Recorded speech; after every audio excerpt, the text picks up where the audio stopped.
Good evening, everyone. Thank you so much for being here. We are going to get started in just a few minutes. I just wanted to remind you that there are some snacks and refreshments over here, some waters if you are needing to take a sip, something refreshing. And also, we do have some people available to take you on a little tour of Judson Middle School. And so we've got some people. Raise your hand, tour guides. There's one here in the back. And we'll get started in about 10 minutes or shorter. So please, refreshments, tours, make sure you sign in and we'll get started soon. Thank you.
ahead and get started. It looks like anybody here.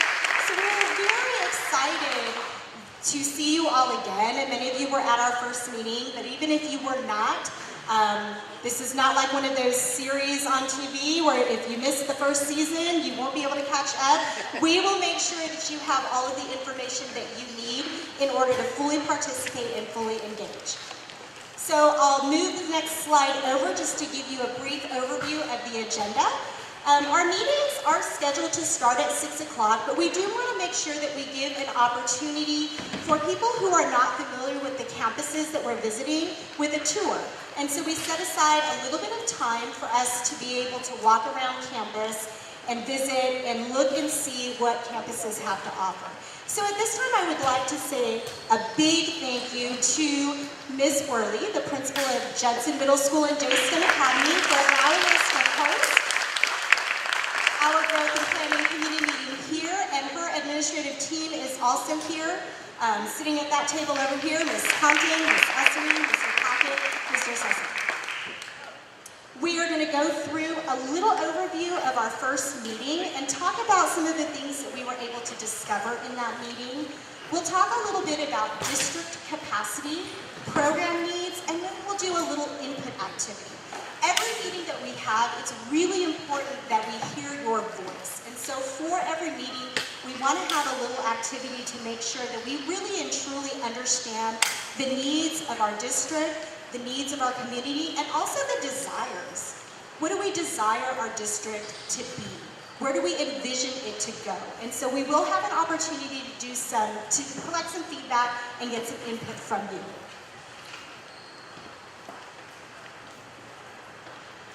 The next two slides we talked a little bit about in our very first meeting. This just lists out our meeting dates and the locations that we have determined so far. You can see that there is a little bit of a timeline listed here. Our first meeting was about developing the vision and developing the purpose of the Growth and Planning Committee. So while we serve as an advisory committee to the board, it's really important that we understand our purpose, that we have a reason for doing the work that we do. And so we'll talk a little bit about what the vision and what our first meeting resulted based on your input and based on your feedback. We are in process right now of speaking to different people in our district to make sure that we understand the true needs of all of our facilities within our district. This meeting will understand a little bit more about the capacities of all of our buildings and our program needs. And then we are also in the process of gathering feedback from our campus principals. One of the things that we learned from our last bond is that we really needed to get input from the people that live in the buildings each and every day. So it's really important to tap into that resource. So our campus principals are going through a pretty lengthy questionnaire that asks specifics about their facilities and how they help or impede programs or academic programs for our facilities. We also are making sure that we hear the voice of our students, and so a lot of the activities that we do here, we're going to take back to student committees. And so you can see that we've got a plan for how we're going to understand the needs of our community, how we're going to shape what we gather from that data, and then we have some meetings later on that will tell our story. So we'll talk about the first meeting, our meeting 170. If you were here in the last meeting, we were at Congress Elementary and we had a whole bunch of posters all around the room that had thought starters on them. The thought starters were meant to just gain a little bit more of an understanding of what you all thought of our district, what you all wanted for our district. So they included things like, what do you think the community's perception is of Judson ISD? Or what kinds of things can we do to make sure that students feel connected to school other than academics or other than athletics? So it left a lot of open-ended questions for us to get responses so that we can really gain an understanding of what it is that you perceived of our district and what it is you thought would make Judson ISD a district or a destination district. So from all 18 of those questions and the small group discussion, we were able to come up with some emerging themes that were consistently coming up. So you can see here, and you have it also in your handout, that some of the emerging ideas included things like district-wide equity and inclusion, physical and emotional wellness. A lot of social and emotional learning and social emotional support was brought up in a lot of these thought starter questions. Safety and security, also one that rose to the top. We want to make sure that our buildings and our schools provide a safe and secure environment. Programming needs. It seems like this group wants to have more career and technology opportunities, opportunities for the fine arts and music. There is also a need for a more positive community image, modern learning environments, outdoor learning opportunities, more opportunities for college and career readiness, more opportunities for parent and community involvement, a need for transportation upgrades, and also physical condition. And I'll say, for example, physical condition, the room that we're sitting in right now. One of the highest needs, or one of the highest emerging ideas, was making sure that we have comfortable spaces for our students to be able to learn. And that would include physical conditioning, like HVAC systems and air conditioning engines. So from those emerging ideas, we came up with some themes. And in our last meeting, we talked about how important it is for this committee to have purpose and vision. So when we start making plans and having a master plan on how to make improvements to our district and how to make this district become a destination district, we have to have a foundation to base our decisions from. And so we can't do that unless we have a consensus or an understanding of why we're making these decisions, why we need to consider this over that, and how we're going to prioritize.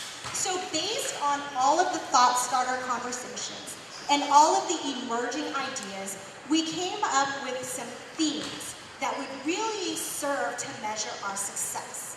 And those themes are equity.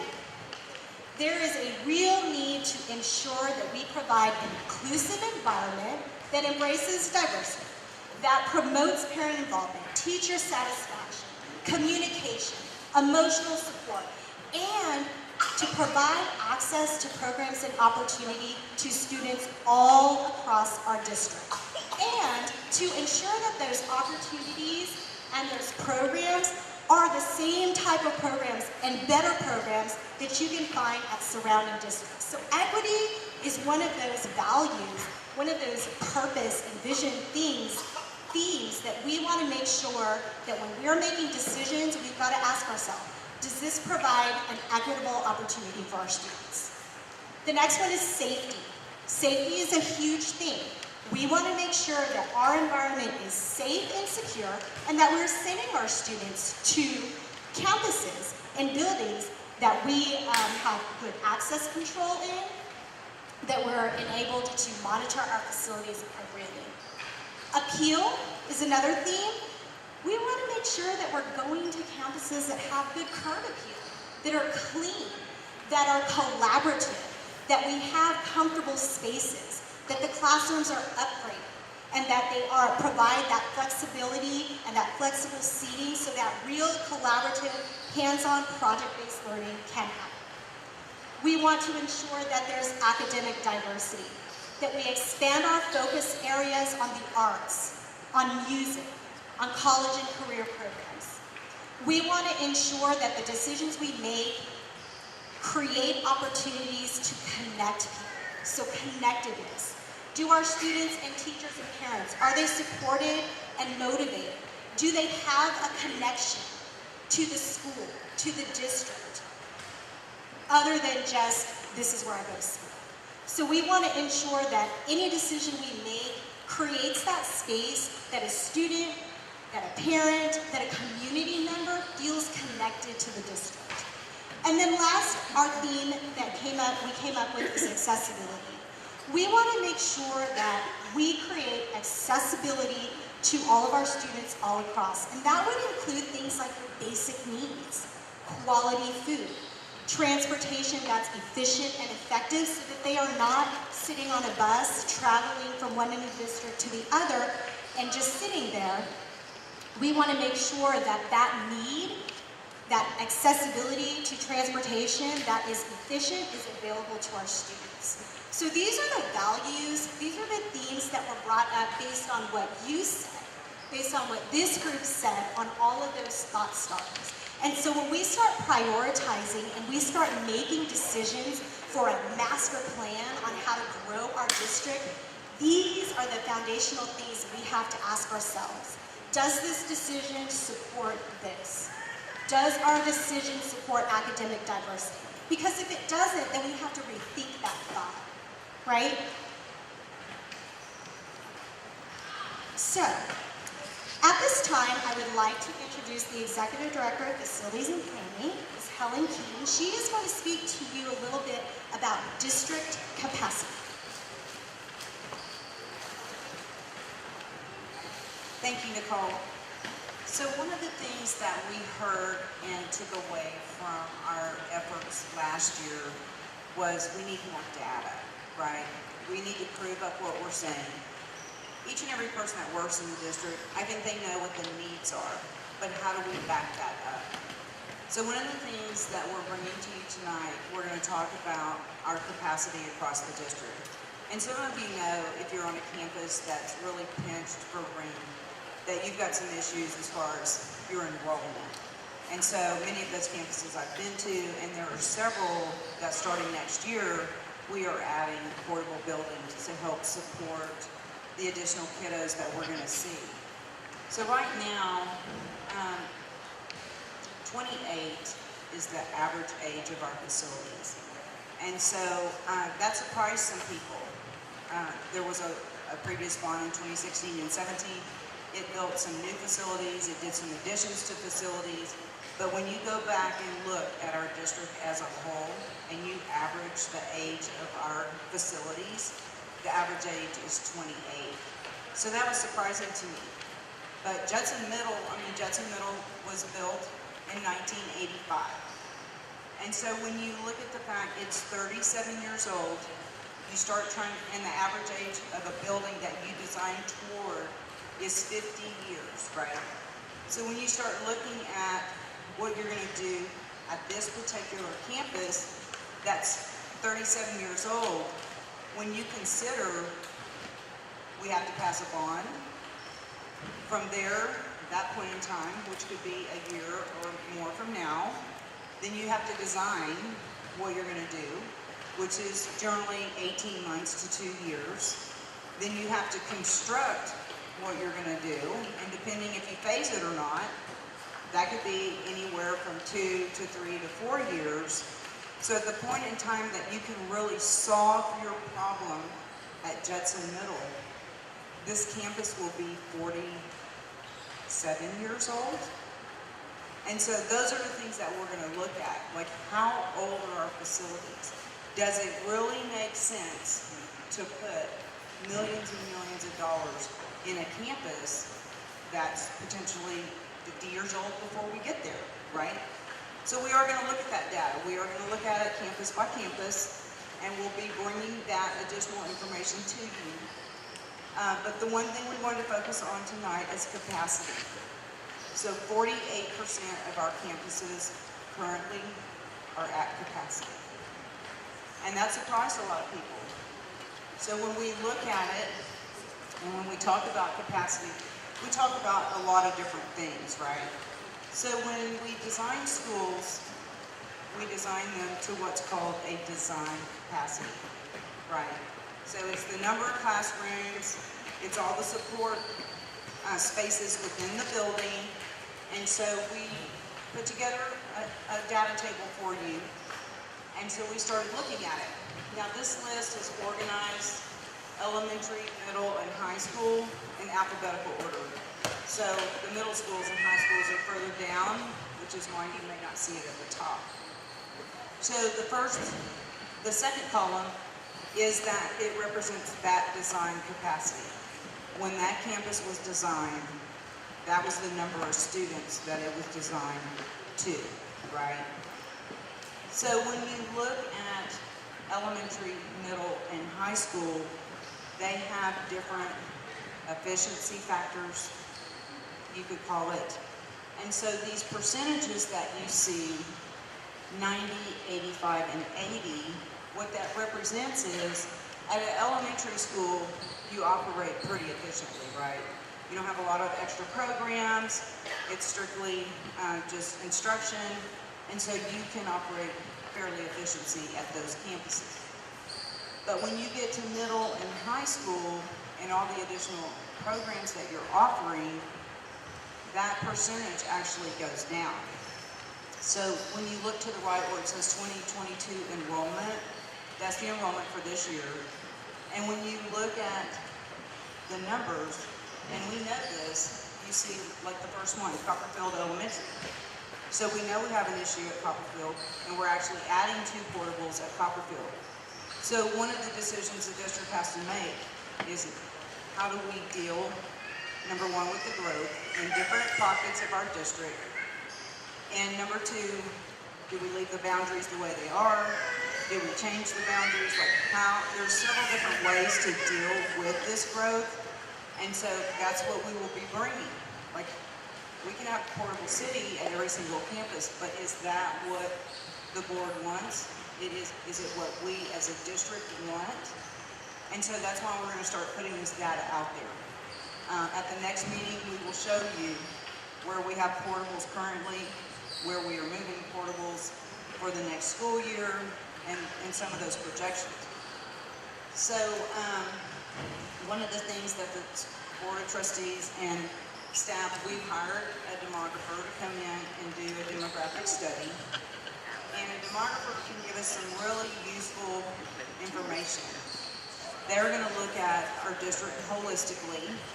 They're going to look at housing developments, where there's land, when it's being developed, how fast it's being developed, how many houses are going to be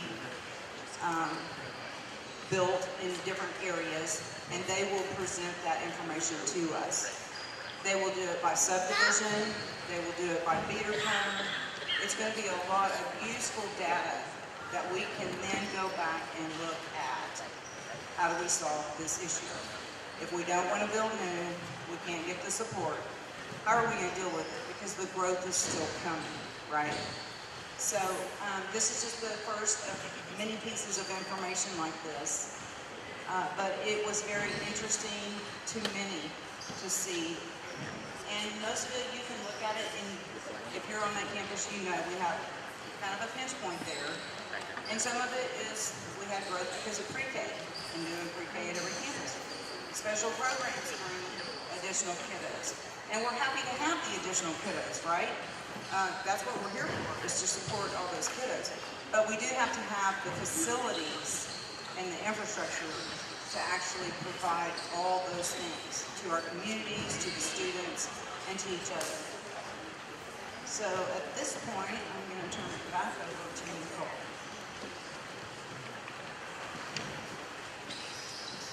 Okay.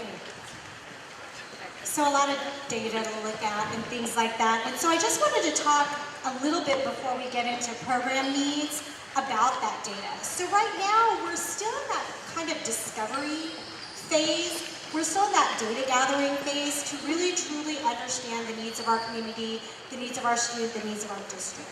So like Ms. Keaton talked about, we have some internal assessments going on. We also have some other professional assessments going on to look at our facilities, to look at structure. We have some other internal assessments going on with our program directors, with our principals. We have a lot of things where we're trying to get as much information as possible. And so while you saw some capacity information there, that's not the first time you're going to see that, and it's not the first time we're going to consider it. Once we get all of the data sources together and we kind of mush them together, we're going to figure out what are our top needs that kind of arise up, and we're going to be able to better present a bigger picture for you once we get it all in. And so you're going to see some data pieces in each of the meetings. We're going to go into another one with program needs, but I just wanted to explain where we are in the process of trying to develop this master plan to ensure that we are looking at the right things to be able to move forward, okay? So I have a couple door prizes for you. I'm gonna shake up the mood because everyone's looking a little serious about capacities and really soaking in the environment that you are in. And so, are you ready? I have a question. I have a fantastic prize for the first person to show me a Fiesta medal.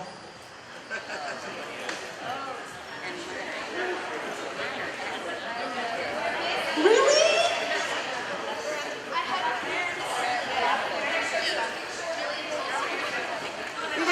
Who's got Fiesta medal? Yay! Yes, I need to see this Fiesta medal now.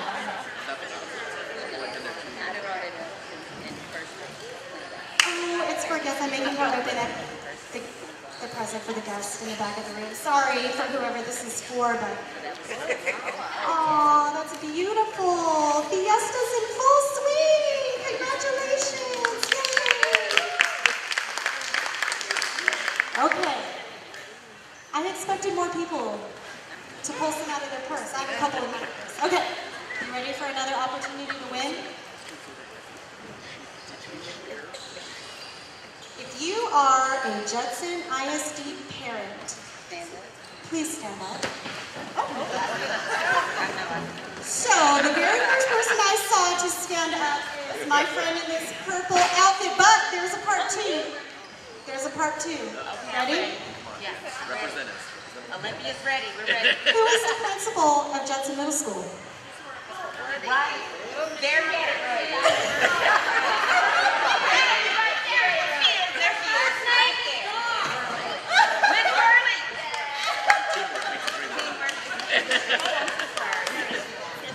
Okay, that was a part two.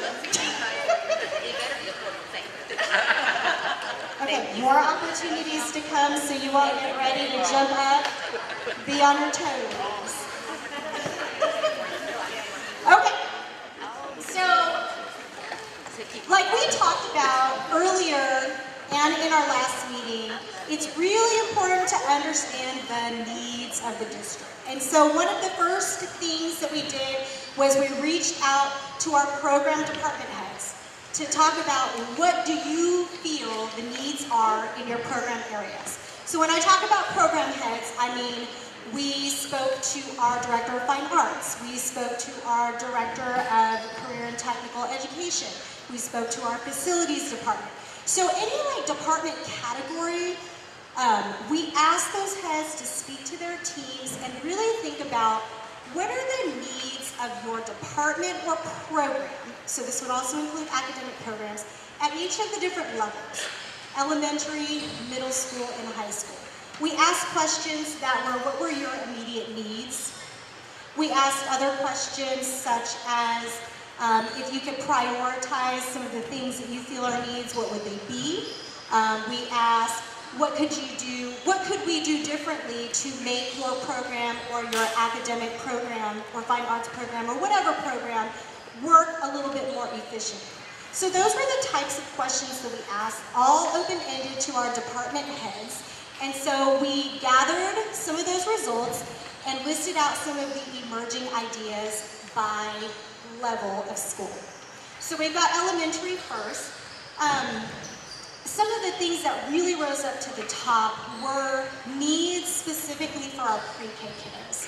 So we went to full-day pre-K 3, pre-K 4, and we're starting to see that there are some facility needs that are important in order for our kiddos to be in the best learning environment possible.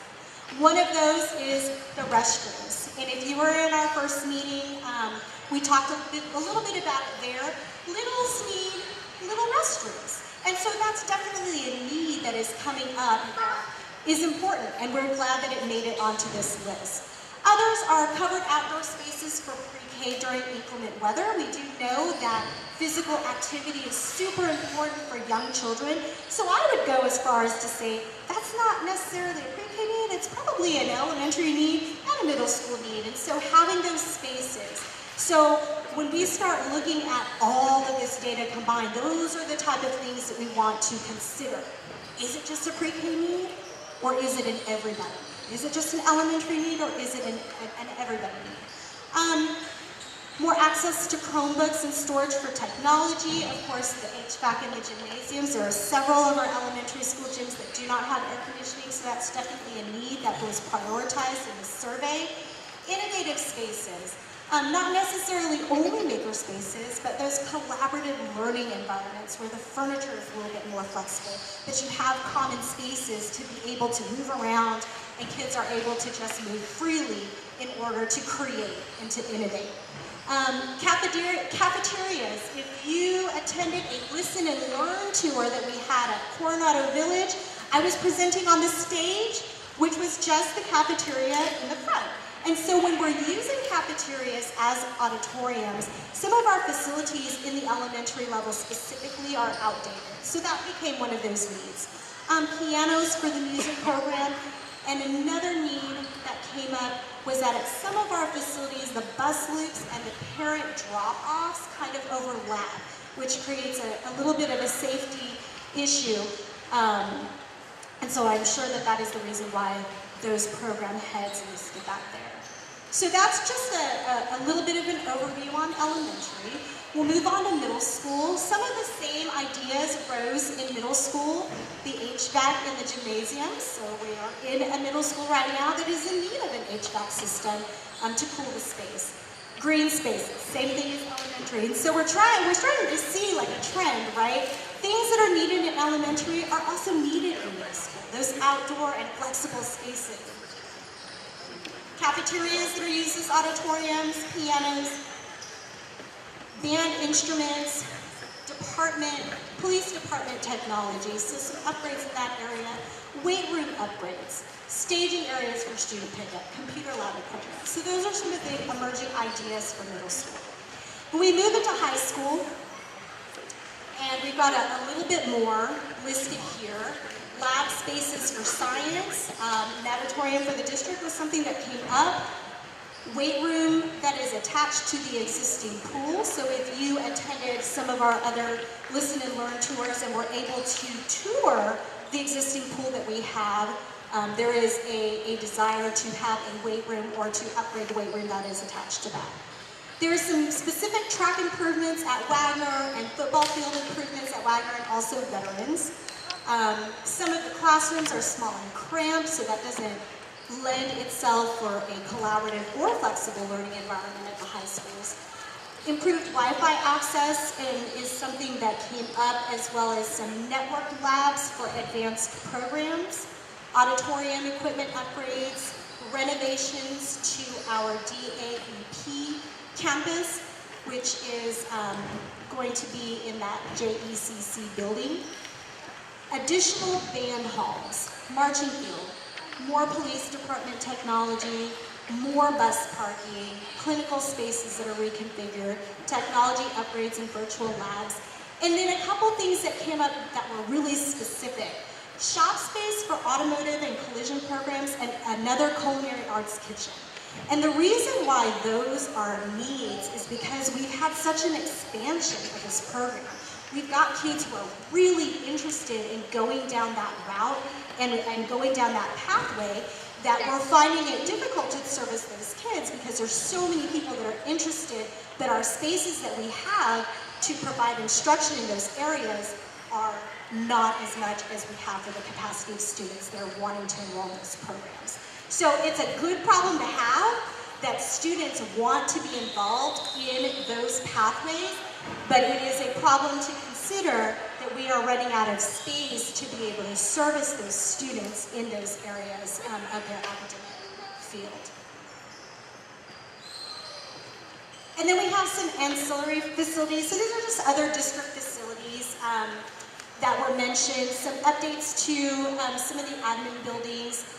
Renovations to the child nutrition kitchen and warehouse is something that is needed. Lighting upgrades.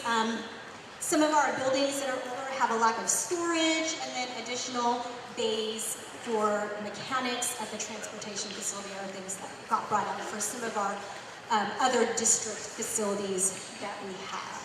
So that is just an overview of the feedback that we gathered from our department heads. And so like I said, we are still working on some other assessments to probably validate a lot of these concerns and a lot of these needs that are being brought to the top. Are there any questions so far about that overview of information? So you probably don't have any questions now. But if you do, there are sticky notes on your desk, on your workspace, your tables. And so please feel free to write any questions down should you have any that you think of later. And we are going to... Oh, yes, ma'am.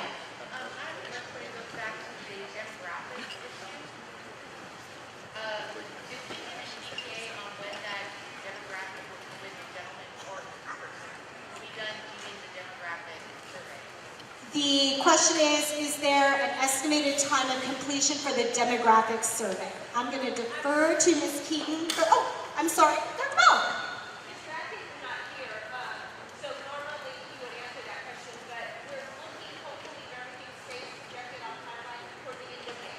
Great, thank you, absolutely. Great. So in case you did not hear, thank you so much, Dr. Ball. The projected timeline for that is the end of May for the demographics study. Okay.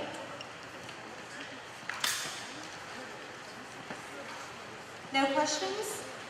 Must be doing a really great job. Or y'all want a door prize? Yes?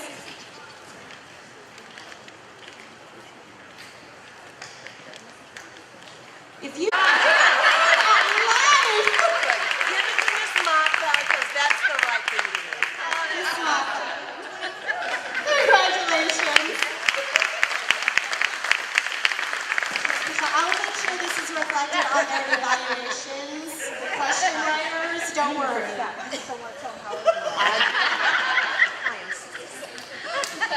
Okay. Ready for one more? And then I'm going to get you up moving around. What is the mascot of Spring Meadows Elementary? All right.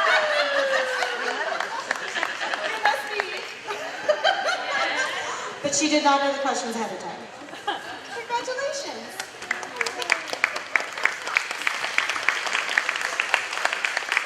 All right.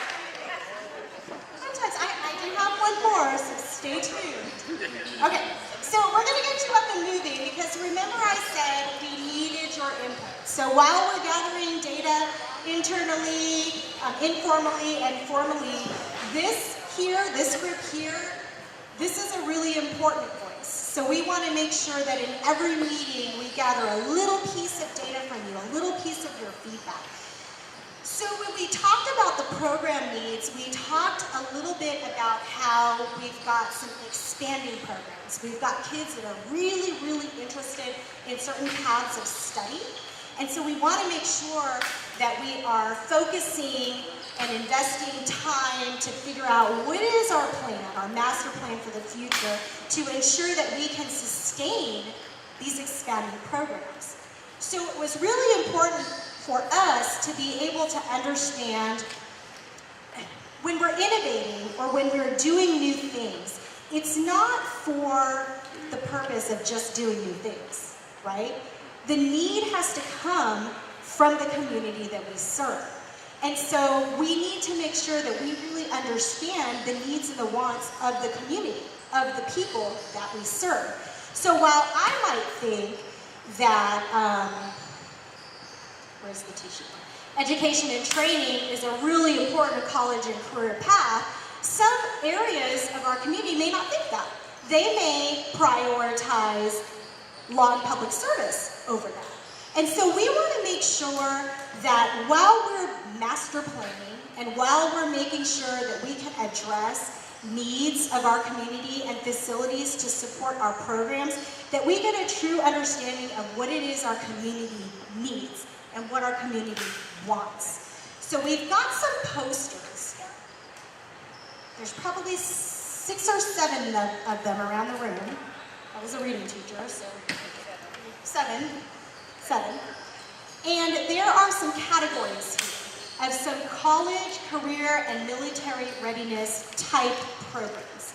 You also have on your table a little cheat sheet that talks about some of the examples of programs that would fall under those categories.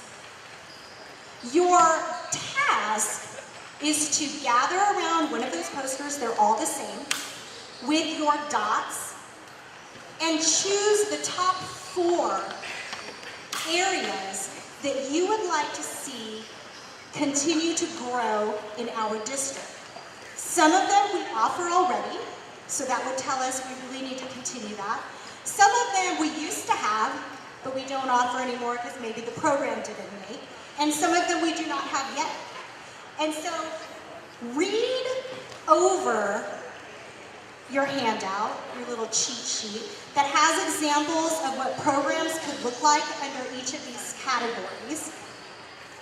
Migrate to a poster, and you are going to dot your 4 most important ones that you feel is a need in our district.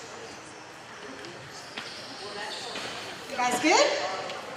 Go on and read.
my internal stopwatch has gone off. I can see that we have dotted the posters. I got a chance to speak to some of you regarding your choices.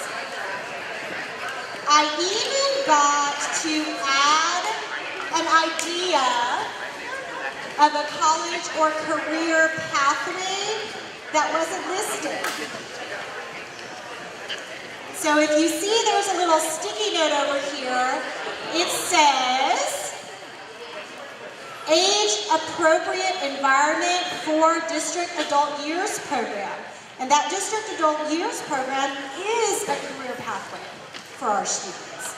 And so I'm very grateful that that sticky note is on there so that we can consider it while we are considering our pathways K through 12. So a lot of times when we talk about our career and technical education, our pathways, our schools, I lost my train of thought. Our programs, we typically think of our career and technical education programs that are offered in the high school. But we want to make sure that we are offering pathways starting from our elementary schools that feed into those programs so that we actually have pathways for students to follow in career, in college readiness, in military readiness. And so I'm super excited to compile this feedback to see where the need lies, or where the want is, and then to also see some things that are already happening based on our listen and learn tours. We have incredible JROTC programs that occur in our high schools that we want to continue to do, and we want to continue for them to flourish. And now we're starting to recruit for an LOTC program, that it will happen in the middle schools, that focus on leadership and officer training. It's a leadership officer training corps that will instill those values of self-discipline, those values of teamwork and how to be a citizen. And that's going to start being offered down in our middle schools. Yeah. So then and if you have incoming 6th, 7th, and 8th graders for next year, there is an information night happening at Woodlake Hills Middle School at 6 p.m. tomorrow, LOTC program plug. But it is an incredible opportunity for our students to have a pathway. So now that that is happening, our minds need to start thinking, what types of programs are we going to set up for our elementary that follow that pathway? And so this is what this activity is about. What is it that you want to see in the district? What is it that our district needs, and what is it the community needs that we can build upon to ensure that we have a master plan to sustain a facility, to address growing programs, and to make sure that they continue to flourish, and that we have those facilities that are appropriate for those pathways. So I appreciate your input. Does anybody want to share anything before we start to wrap?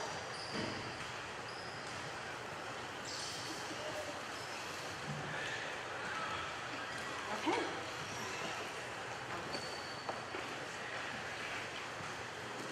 Our next meeting is April 25th. It's a Monday. It will be at the Karen Wagner High School.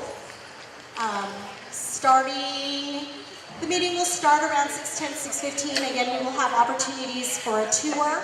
I will send an email out. Again, our vision is that we are producing excellence. And so it cannot be without your help, it cannot be without your support, it cannot be without this collaboration that we are able to do that. And so we really appreciate you taking the time out of your schedule this evening to sit here in Judson Middle School in this gym, to participate and to continue planning for the success of our future. Thank you very much. Have a wonderful evening.